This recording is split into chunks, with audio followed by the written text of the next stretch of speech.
Nemamo haljinu za korisnicu, a nemamo ni novaca.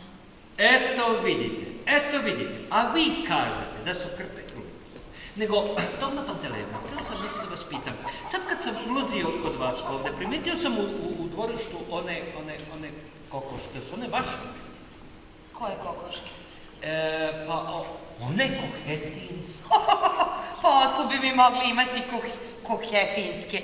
Znate, mi smo imali 2 španske i 2 holandske, ali što smo imali petla, ma nije to bio petla, to je bio orolak.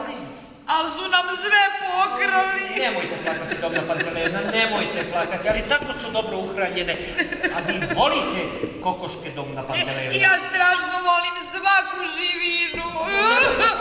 Nemojte. Dopustite da vas upoznam. Petar Jegorović Meluzov, Ivan Semjonović Velikator. Znate, Ivane Semjonoviću, Petar Jegorović je student. On je Sašin Vereć. A tako znači, a pa milo mi je da se upoznam s vama. Čega tu ima prijatnog za vas? To je samo fraza. Upoznali smo se lepo, sad ćemo se poznavati i to je sve. Da, potpuno ste u pravu, mladiću, kada to kažete. Danas se veoma puno govori fraza koje ništa ne znače.